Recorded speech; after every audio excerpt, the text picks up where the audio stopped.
ओम शांति। ओम शांति। आज की तारीख है 17 जनवरी 2023। साकार महावाक्य। बाबा कहते, मीठे बच्चे, तुम इस पाठशाला में आए हो अपनी ऊंची तकदीर बनाने। तुम इस पाठशाला में आए हो अपनी ऊंची तकदीर बनाने। तुम्हें निराकार बाप से पढ़कर राजाओं का राजा बनना है। तुम्हें निराकार बाप से पढ़कर राजाओं का राजा बनना है। पाठशाला में आए हो अपनी ऊंची तकदीर बनाने। तुम्हें निराकार बाप से पढ़कर राजाओं का राजा बनना है। तो प्रश्न है, पहला प्रश्न, कई बच्चे हैं भाग्यशाली, कई बच्चे हैं भाग्यशाली, लेकिन बन जाते हैं दुर्भाग्यशाली। कैसे? कई बच्चे हैं भाग्यशाली, लेकिन बन जाते हैं दुर्भाग्यशाली। कैसे?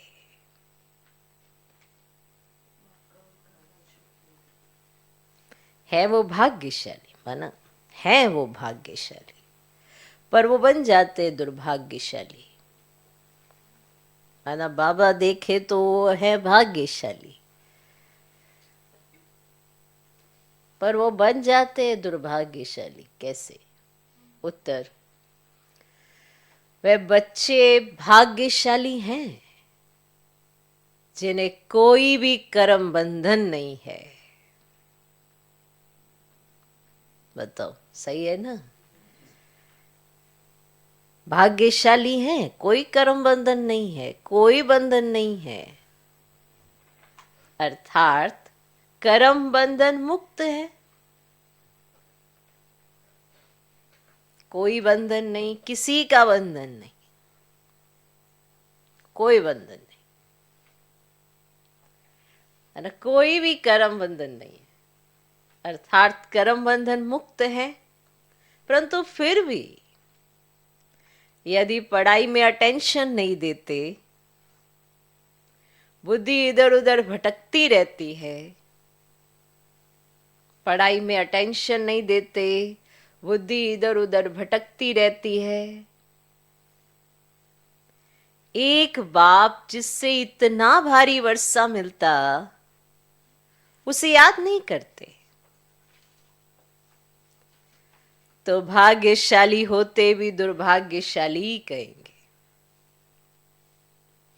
एक बाप जिससे इतना भारी वर्षा मिलता उसे याद नहीं करते, तो भाग्यशाली होते भी दुर्भाग्यशाली कहेंगे, है ना? कर्म बंधन नहीं है, कोई बंधन नहीं है। कहीं अपने आप को स्वयं ही बंधन में डालते रहते हैं, क्योंकि पढ़ाई पर अटेंशन नहीं होता, योग लगाते नहीं, तो जो सोचेंगे उसका ही बंधन चलता रहेगा। कौन क्या कहेगा, वो ऐसा कह देगा, वो ऐसा कह देगा, वो ऐसा सोच लेगा, वो ऐसा सोच लेगा, बस उसी में है। नहीं बंधन, निर्बंधन है, पर अब पढ़ा तो है नहीं अच्छे से, बाबा की याद भी पूरी नहीं है, तो फिर पड़ जाते हैं बंधन। बाबा को याद करते रहे तो बुद्धि का ताला खुलता है, और जब बुद्धि का ताला खुलता है तो बुद्धि दिव्य बन जाती है, और उसमें वो ही संकल्प उत्पन्न होगा, वो ही कर्म आप करेंगे जो यथार्थ होगा। और अगर यथार्थ नहीं हो रहा तो माना कोई स्वयं ही बंधन डाल लिए, कुछ तो गड़बड़ कर रहे हैं ना। तो थे भाग्यशाली और बन गए दुर्भाग्यशाली। क्या करे, कैसे करे, ऐसा नहीं होता, वैसा नहीं होता, बहुत सारे बंधन पड़ जाते हैं, क्योंकि पढ़ाई पर अटेंशन नहीं है, बुद्धि इधर उधर भटकती रहती है, ध्यान है नहीं, तो जहाँ से शक्ति मिलनी चाहिए वहाँ से शक्ति आ नहीं रही, तो शक्ति होगी नहीं तो करेंगे कैसे? बाबा की याद है नहीं तो कर्म बंधन है नहीं, पर पड़ गया, पड़ गया। तो हो गए ना भाग्यशाली से दुर्भाग्यशाली। दूसरा प्रश्न, श्रीमत में कौन कौन से रस भरे हुए हैं? श्रीमत में कौन कौन से रस भरे हुए हैं? उत्तर, श्रीमत ही है जिसमें मात पिता टीचर गुरु सबकी मत इकट्ठी है। श्रीमत ही है जिसमें मात पिता टीचर गुरु सबकी मत इकट्ठी है। श्रीमत जैसे सैक्रीन है जिसमें ये सब रस भरे हुए हैं। जैसे श्रीमत पर चलना आ गया, उसे माता पिता टीचर गुरु इनकी मत पर चलना आ गया तो फिर रस ही रस है, क्योंकि श्रीमत है तो सभी रस हैं। और श्रीमत जैसे सैक्रीन है, सैक्रीन बहुत मीठी होती है, बहुत मीठी होती है, इतना सभी डालो बहुत मीठा कर देती। तो सोचो जिसके जीवन में श्रीमत ही श्रीमत हो तो कितनी मिठास हो गई। कुछ ऊपर नीचे नहीं हो सकता। भले परिस्थिति आएगी करने ऊपर नीचे, पर उसके पास तो श्रीमत है, उसको कैसे ऊपर नीचे करेगी? समझने की जरूरत है ना। आज का गीत है, क्या गीत है? होशियार हो, बताओ क्या गीत है? देख लो एक बार। तकदीर जगा कर आई हूँ। अच्छा चलो पास हो। कहा ना होशियार हो, होशियार तो अभी अगर इसका पेपर ले लेना 100 में से 100 नंबर लेंगे, चाहे अव्यक्त मुरली हो चाहे साकार, रिटर्न में। तकदीर जगा कर आई हूँ, तकदीर जगा कर आई हूँ, जगा ऐसी प्रैक्टिकल में मैं इस नई दुनिया बता कर लाई। उस पढ़ाई में भी दोनों सब्जेक्ट, थ्योरी और प्रैक्टिकल। अगर प्रैक्टिकल समझ आ गया थ्योरी करनी आसान होती है, पर ये किसी ने समझाया नहीं था। पहले किसी ने समझाया नहीं कि प्रैक्टिकल को अच्छे से समझ लो, थ्योरी ऑटोमेटिकली हो जाएगी। बताया ही नहीं किसी ने। थ्योरी को अलग समझते, प्रैक्टिकल को अलग समझते। फिर थोड़े बड़े हुए, फिर सब ने कहा ये जो डायग्राम है इसको समझ लो। फिर डायग्राम समझे, कहते अब इसको एक्सप्लेन आप ही कर लो। और डिफ़िकल्टी आ गई, हिंदी मीडियम से इंग्लिश मीडियम में आ गए, और कैसे इसको ट्रांसफ़र करो। तो फिर इंग्लिश सीखो। अगर कोई कहे हिंदी मीडियम में करो इसको तो पूरी थीसिस ही न लिख देते, पीएचडी ही हो जाती वहाँ तो। नहीं, क्योंकि समझना, जिस चीज़ को आप अपनी भाषा में समझ लेते हो उसको एक्सप्लेन करना आसान होता है, उसको बता सकते हो। तो फिर ऐसे आपने समझा पढ़ा, अब इसे अपने प्रैक्टिकल जीवन से करके दिखाओ। दुनिया कहे इनकी तकदीर जगी है, आप कहे आपकी तकदीर जगी है, बाबा के बने तो तकदीर जगी है। उससे पहले कहाँ जगी थी? सब सोए पड़े थे। शरीर से भी सोए पड़े, बुद्धि से भी सोए पड़े, हर चीज़ से सोए पड़े। तकदीर भी सोई पड़ी, पता ही नहीं करना क्या है, ना पता मंजिल क्या है, ना पता रास्ता कौन सा है, बस चले चलो चले चलो। कहाँ जा रहे हैं? अब भी दुनिया में भी देखो, चले चल रहे चले चल रहे, जाना कहाँ है? बस रात को सोते हैं, सुबह उठते हैं, फिर काम पे जाते हैं, फिर खाते हैं, फिर सोते हैं, फिर इतने में बूढ़े हो जाते हैं। फिर पोतरे दोतरे आते हैं, कहते हैं मरने से पहले इनको बलि चढ़ा दो, उनकी शादियाँ करा देते हैं, वो बलि चढ़ जाते हैं। फिर वो पीछे जो इन्होंने कराई होती है उनको गालियाँ देते हैं। ये रस्म चली आ रही, अब खुद ही बलि चढ़े, खुद ही गालियाँ देते। तो आप तो तकदीर जगा कर आए हो, जगी है। अच्छा। ओम शांति। शिव भगवान वाच। मनुष्य जब गीता सुनाते हैं तो श्री कृष्ण का नाम लेकर सुनाते हैं। अब यहाँ तो जो सुनाते हैं कहते हैं शिव भगवान वाच। खुद भी कह सकते हैं शिव भगवान वाच, क्योंकि शिव बाबा स्वयं ही बोलते हैं। दोनों इकट्ठे भी बोल सकते हैं, बच्चे तो दोनों के हैं, बच्चे और बच्चियां दोनों बैठे हुए हैं। तो कहते हैं बच्चे समझते हो कि कौन पढ़ाते हैं? समझते हो कौन पढ़ाते हैं? कहेंगे बाप दादा पढ़ाते हैं। बाप बड़े को, दादा छोटे को, अर्थात भाई को कहा जाता है। तो बाप दादा इकट्ठा कहा जाता है। अब बच्चे भी जानते हैं कि हम स्टूडेंट हैं। स्कूल में स्टूडेंट बैठे ही है तकदीर बनाने के लिए कि हम पढ़कर फलाना इम्तिहान पास करेंगे। वह जिस्मानी इम्तिहान तो बहुत होते हैं। अब यहाँ तुम बच्चों के दिल में है कि हमको बेहद का बाप परम पिता परमात्मा पढ़ाते हैं। बाप इसको नहीं कहते हो, निराकार बाप समझते हैं। तुम जानते हो बाप से राजयोग सीख राजाओं का राजा बनते हैं। राजाएं भी होते हैं और फिर राजाओं के राजाएं भी होते हैं। तो जो राजाओं के राजाएं हैं उन्हों को राजाएं भी पूजते हैं। तो ये रिवाज भारत खंड में ही है। पतित राजाएं पावन राजाओं को पूजते हैं। तो बाप ने समझा है महाराजा बड़ी प्रॉपर्टी वाले को कहा जाता है। सोचो, जिसके पास जास्ती प्रॉपर्टी है उसे क्या कहेंगे? महाराजा। क्या कहेंगे? महाराजा। इतना स्लो, महाराजा का टाइटल अच्छा नहीं लग रहा। बाप ने समझा है महाराजा बड़ी प्रॉपर्टी वाले को कहा जाता है। राजे लोग छोटे होते हैं।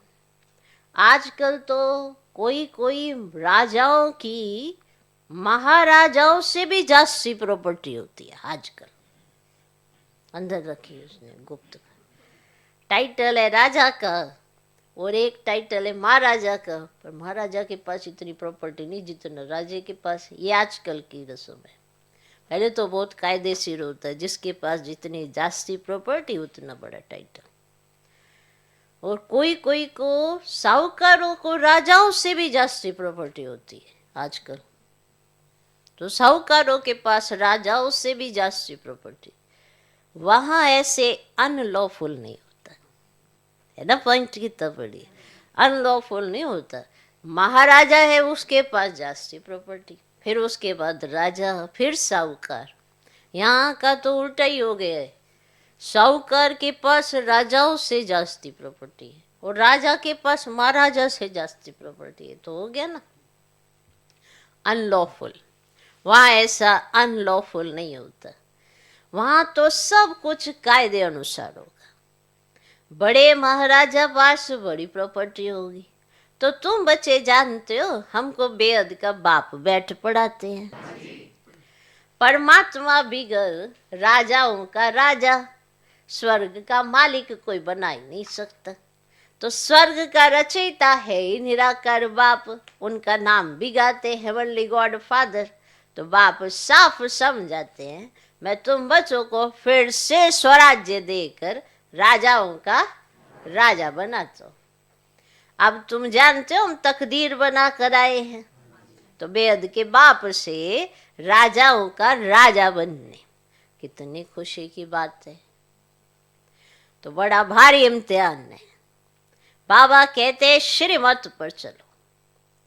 इसमें मात पिता, टीचर, गुरु आदि सबकी मत इकट्ठी है। सबकी सैक्रीन बनी हुई है। सभी का रस एक में भरा हुआ है। सबका साजन एक है। पति से पावन बनाने वाला वे बाप ठहरा। गुरु नानक ने भी उनकी महिमा की है। तो जरूर उनको याद करना पड़े तो पहले वे अपने पास ले जाएगा, फिर पावन दुनिया में भेज देगा। कोई भी आए तो उनको समझाना है ये गॉडली कॉलेज है। भगवान उवाच। और स्कूलों में तो कभी भगवान उवाच नहीं कहेंगे। भगवान है ही निराकार ज्ञान का सागर। मनुष्य सृष्टि का बीज रूप तुम बच्चों को बैठ पढ़ाता हूं। यह गॉडली नॉलेज है। सरस्वती को गॉडेज ऑफ नॉलेज कहते हैं। तो जरूर गॉडली नॉलेज से गॉडेज ही बनते होंगे ना। और बैरिस्ट्री नॉलेज से बैरिस्टर ही बनेंगे। अब यह है गॉडली नॉलेज। सरस्वती को गॉड ने नॉलेज दी है। जैसे सरस्वती गॉडेज ऑफ नॉलेज है, वैसे तुम बच्चे हो। सरस्वती को बहुत बच्चे हैं ना, परंतु हर एक गॉडेज ऑफ नॉलेज कहलाए जाए, ये नहीं हो सकता। इस समय अपने को गॉडेज नहीं कह सकते, वहां भी तो देवी देवता ही कहेंगे। गॉड नॉलेज बरोबर देते हैं लेसन ऐसे धारण कराते हैं। ये मर्तबा देते हैं ना बड़ा। बाकी देवता एक गॉडेज तो हो ही नहीं सकते। ये माता पिता तो जैसे कि गॉडेज हो जाते। ये माता पिता तो जैसे कि गॉडेज हो जाते, परंतु है तो नहीं ना। निराकार बाप को गॉड फादर कहेंगे, इनको माने साकार को गॉड थोड़े ही कहेंगे। ये बड़ी गुह्य बातें हैं। आत्मा और परमात्मा का रूप और फिर संबंध, कितनी गुह्य बातें हैं। वह जिस्मानी संबंध काका चाचा मामा आदि तो कॉमन है। अब यह तो है रूहानी संबंध। समझाने की बड़ी युक्ति चाहिए। माता पिता अक्षर गाते हैं तो जरूर कोई अर्थ है ना। अब वे अक्षर अविनाशी बन जाते हैं, भक्ति मार्ग में भी चला आता है। तुम बच्चे जानते हो हम स्कूल में बैठे हैं, जानते हो पढ़ाने वाला ज्ञान सागर है, इनकी आत्मा भी पढ़ती है। इस आत्मा का बाप वे परमात्मा है, जो सभी का बाप है। वे पढ़ाते हैं। उनको घर में तो आना नहीं है, तो नॉलेज कैसे पढ़ाए? तो वे आते हैं ब्रह्मा के तन में। उन्होंने फिर ब्रह्मा के बदले श्री कृष्ण का नाम डाल दिया है। ये भी ड्रामा में है। कुछ भूल हो तब तो बापा कर इस भूल को करेक्ट कर अबुल बनाए। समझा? निराकार को ना जानने के कारण ही मूंझ गए। बाप समझा तो मैं तुम्हारा बेहद का बाप, बेहद का वर्षा देने वाला हूं। लक्ष्मी नारायण स्वर्ग के मालिक कैसे बने, ये कोई भी नहीं जानते। तो जरूर कोई ने तो कर्म सिखाए होंगे ना, और वह भी जरूर बड़ा होगा जो इतना उच्च पद प्राप्त कराया। मनुष्य कुछ भी नहीं जानते, तो बाप कितना प्यार से समझाते हैं। कितनी बड़ी अथॉरिटी है। सारी दुनिया को पति से पावन बनाने वाला मालिक है। समझाते हैं ये बना बनाया ड्रामा है, तुमको चक्कर लगाना होता है। इस बनावट को कोई भी जानते नहीं। ड्रामा में कैसे हम एक्टर्स है, ये चक्र कैसे फिरता है, दुख दाम से सुख दाम कौन बनाते हैं, ये तुम जानते हो। तुमको सुख दाम के लिए पढ़ाता हूं। तुम ही 21 जन्मों के लिए सदा सुखी बनते हो, और कोई वहां जा ना सके। सुख दाम में जरूर थोड़े मनुष्य होंगे। अब सब जानने के लिए पॉइंट्स तो बहुत अच्छी चाहिए। कहते तो है बाबा हम आपके हैं, परंतु पूरा बनने में टाइम लगता है।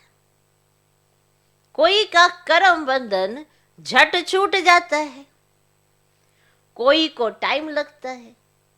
कई तो ऐसे भाग्यशाली भी हैं जिनका कर्म बंधन टूटा हुआ है, माना कोई बंधन नहीं डाल सकता, टूटा हुआ है। ऐसे भाग्यशाली हैं, परंतु पढ़ाई में अटेंशन नहीं देते, तो उनको कहा जाता है दुर्भाग्यशाली। पुत्र, पोत्रे, धोत्रे आदि में बुद्धि चली जाती है। माताओं बोलो, जिनके पोत्रे धोत्रे उनमें बुद्धि चली जाती है। अब याद तो एक को याद करना है, बहुत भारी वर्षा मिलता है। तुम जानते हो हम राजाओं के राजा बनते हैं। पतित राजाएं कैसे बनते और पावन राजाओं के राजा कैसे बनते वे भी बाप तुमको समझाते हैं। मैं स्वयं आकर राजाओं का राजा स्वर्ग का मालिक बनाता हूँ इस राजयोग से। वे पतित राजाएं तो दान करने से बनते हैं, उन्हों को मैं थोड़े ही आकर बनाता हूँ। वे बहुत दानी होते हैं, दान करने से राजाई कुल में जन्म लेते हैं। मैं तो 21 जन्मों के लिए तुमको सुख देता हूँ। वे तो एक जन्म के लिए बनते, सो भी पति तो दुखी रहते हैं। मैं तो आकर बच्चों को पावन बनाता हूँ। मनुष्य समझते सिर्फ गंगा स्नान करने से पावन बनते, कितने धक्के खाते हैं। गंगा जमुना आदि की कितनी महिमा करते हैं। अब इसमें महिमा की तो बात ही नहीं। पानी सागर से आता है, ऐसे तो बहुत नदियां हैं। विलायत में भी बड़ी बड़ी नदियां खोद कर बनाते हैं, इसमें क्या बड़ी बात है। अब ज्ञान सागर और ज्ञान गंगाएं कौन है, यह तो तुम जानते हो ना, और वह तो ये जानते ही नहीं। शक्तियों ने क्या किया कुछ भी जानते नहीं। वास्तव में ज्ञान गंगा अथवा ज्ञान सरस्वती यह जगदम्बा है। मनुष्य तो जानते ही नहीं, जैसे भील है, बिल्कुल ये बुद्धो बेसमझ है। तो बाप आकर बेसमझ को कितना समझदार बनाते हैं। तुम बता सकते हो इन्हों को राजाओं का राजा किसने बनाया। अब गीता में भी है, मैं राजाओं का राजा बनाता हूँ। अब मनुष्य तो ये जानते नहीं, हम खुद भी नहीं जानते थे। यह जो खुद बना था अब नहीं है, वह नहीं जानता तो और फिर कैसे जान सकते हैं।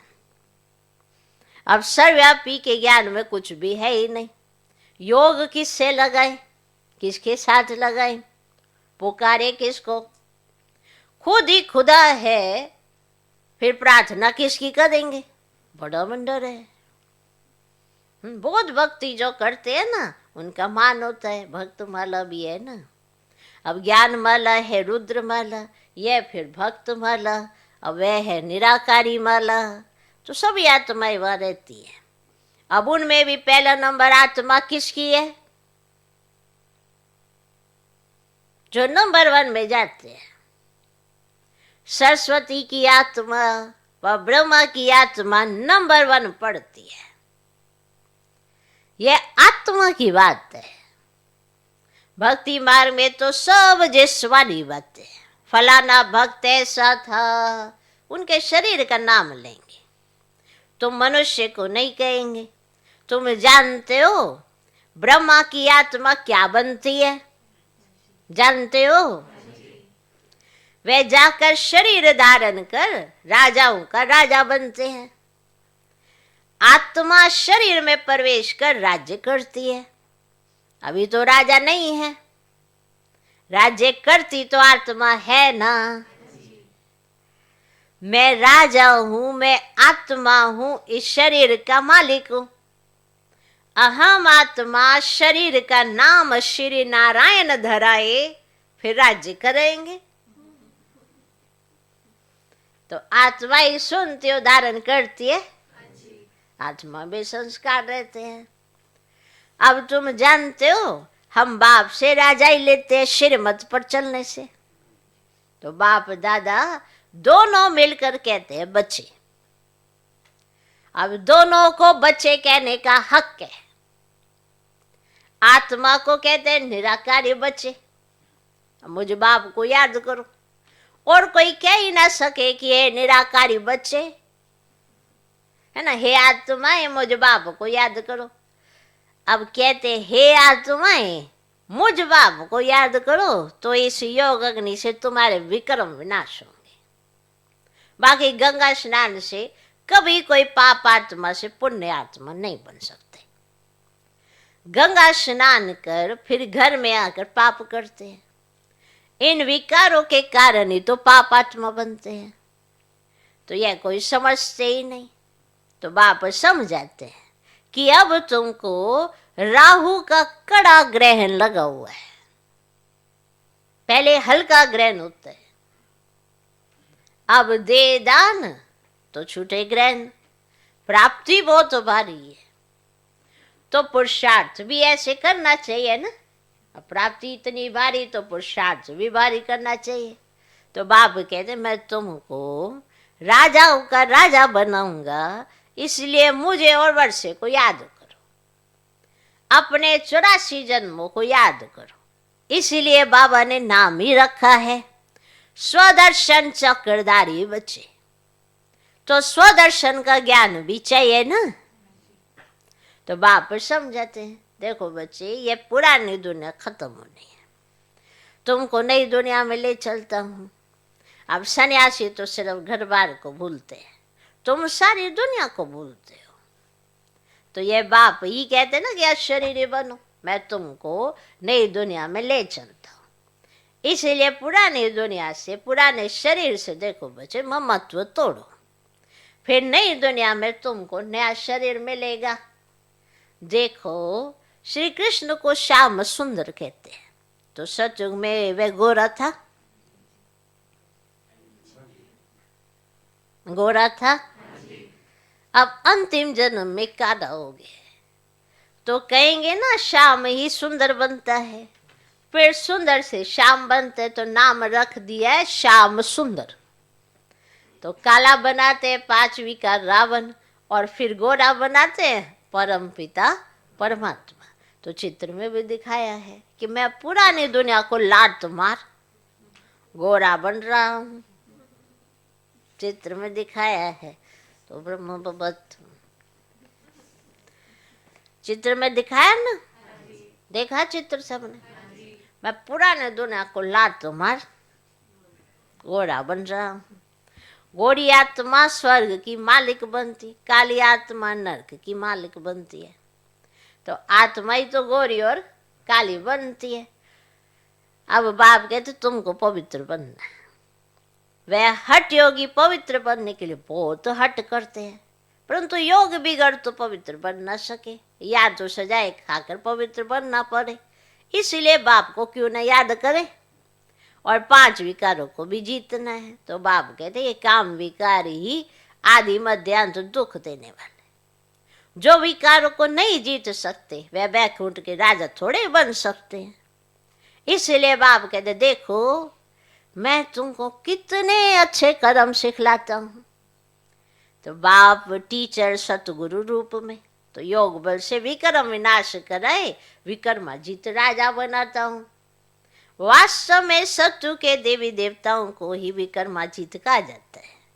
तो वहां विक्रम होते ही नहीं है। विक्रमाजीत संवत और विक्रम संवत अलग अलग है बच्चे। एक राजा विक्रम भी होकर गया है और विक्रमाजीत राजा भी हो गया है।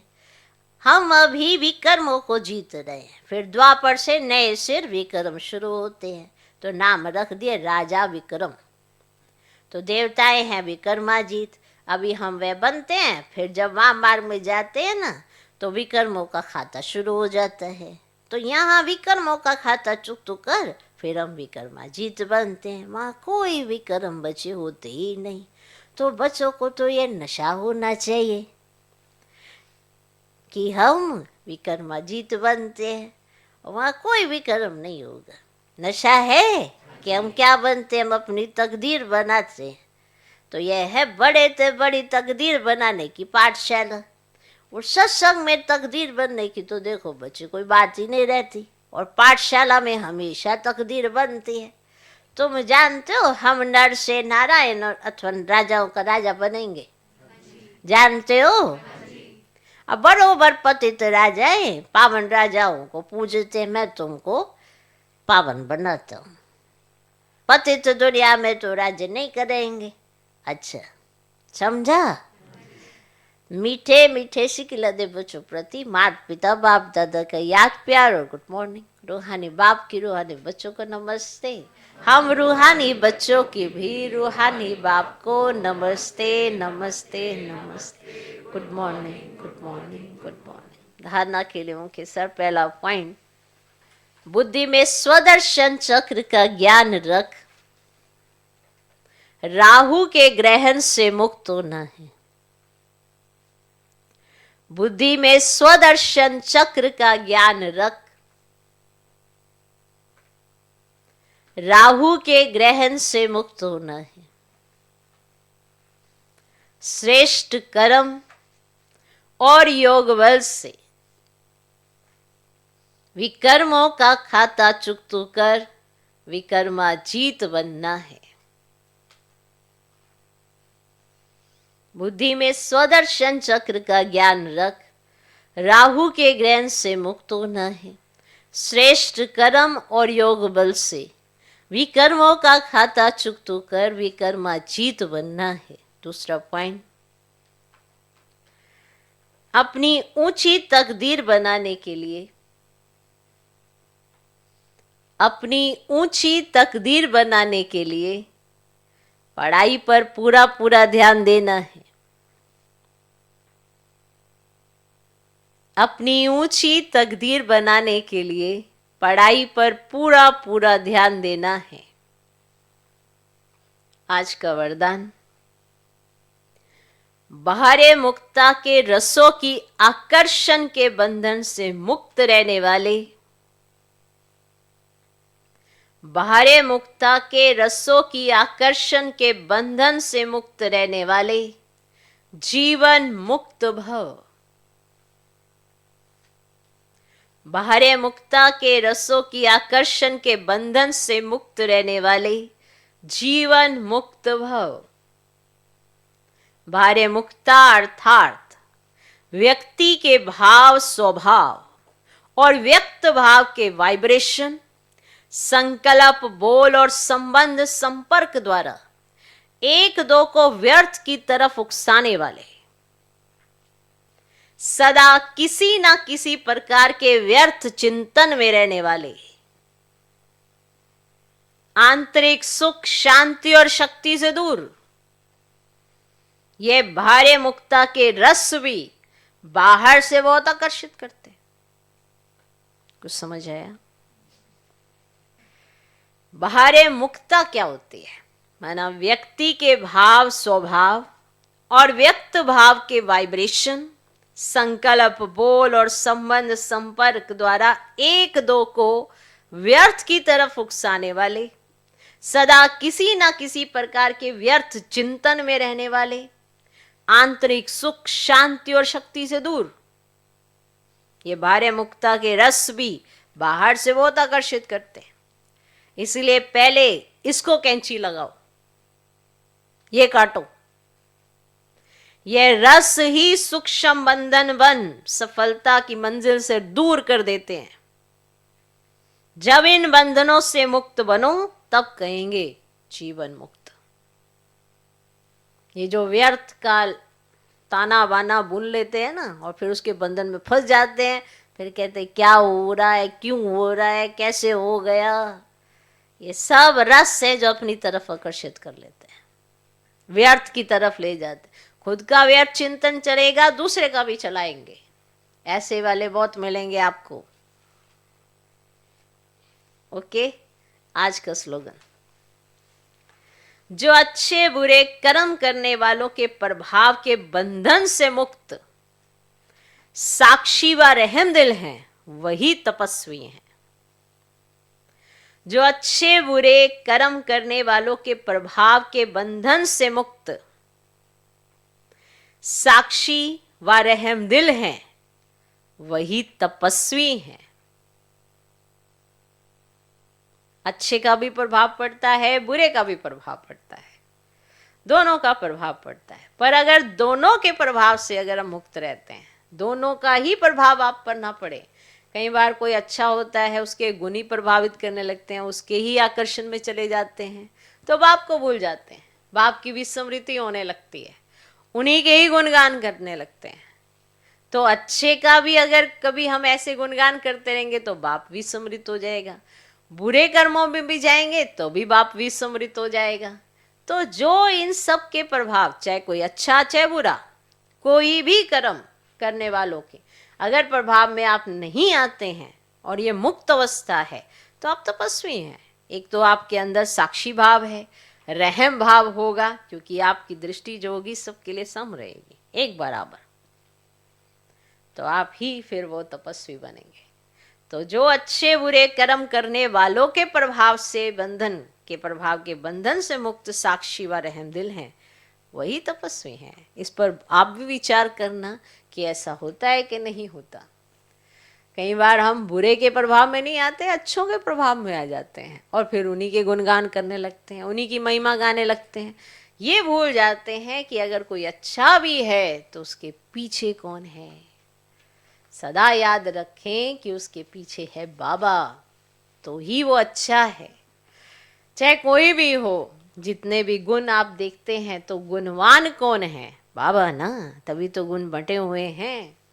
तो हमें उसके गुणों को देखकर उससे प्रभावित नहीं होना है। बाबा ने आपको एग्जाम्पल दिखा दिया है कि ऐसा हो सकते हैं, तो हमको गुण अडॉप्ट करने हैं, रिगार्ड करना है, लेकिन प्रभावित नहीं होना है। ये बहुत महीन सी लाइन है, रिगार्ड करना, प्रभावित होना, बड़ा ही महीन सा धागा है। जब प्रभावित होता है तो उसके अलावा कुछ और दिखाई नहीं देता, फिर बाबा भी नज़र नहीं आता, फिर दूसरी चीज़ों के आधार लेकर कन्विंस करने की कोशिश करते रहते हैं। तो ऐसा हमें नहीं बनना है। तो फिर साक्षी भाव भी नहीं आएगा, रहम भाव भी नहीं आएगा। तो जब यही नहीं होगा तो तपस्वी कैसे? तो किसी से भी प्रभावित नहीं होना। ओम शांति।